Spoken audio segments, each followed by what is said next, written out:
Hey Mike, could you tell us a bit about when you were diagnosed? Sure. I was in my 40s and my girlfriend at the time knew about or suspected that I had both autism and ADHD for some years, and finally convinced me to get diagnosed. It took a while to find a psychiatrist that was willing to diagnose adult ADHD.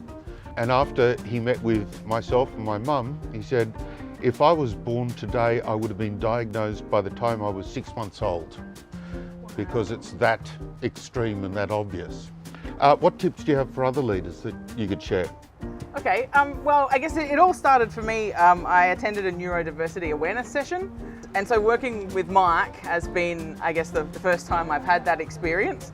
So it was an adjustment period for me too, like getting to, work with a different rhythm and find out how Mike worked, and, sort of how to kind of how I needed to explain things. I think it's all about figuring out how to work with your people and how to get the best out of your people. But every time I talked to Mike, every couple of days or every week, he'd come with something new and blow me away. So it's just about, learning the strengths, I guess, of the individual person, because, not everyone's the same, and playing to those strengths. Having a neurodiverse candidate in your team is a strength that you won't necessarily get, I guess, from a neurotypical candidate, in terms of the way you think a bit differently, you approach questions differently, you pick up on different things, which is really good because we need that in teams. That's diversity, and it helps us, make sure we're going in the right direction and we're looking at the right things. Well, at least where I sit on the spectrum, we tend to see things that stand out to us as really obvious and think, oh, everybody else will have seen that, so I won't bother going down that path.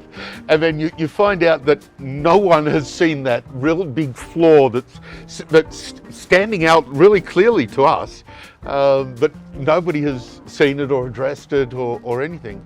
And that's why everyone needs a person like you on their team, Mike.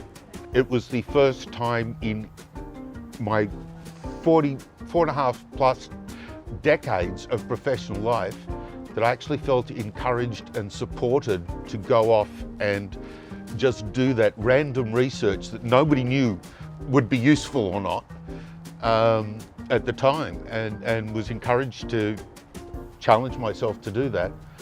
And that is possibly the best I have felt working in a very, very long time.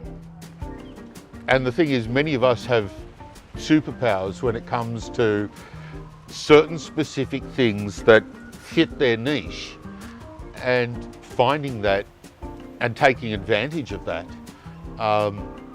is beneficial to everybody. If it's the right piece in the jigsaw, the potential is unlimited.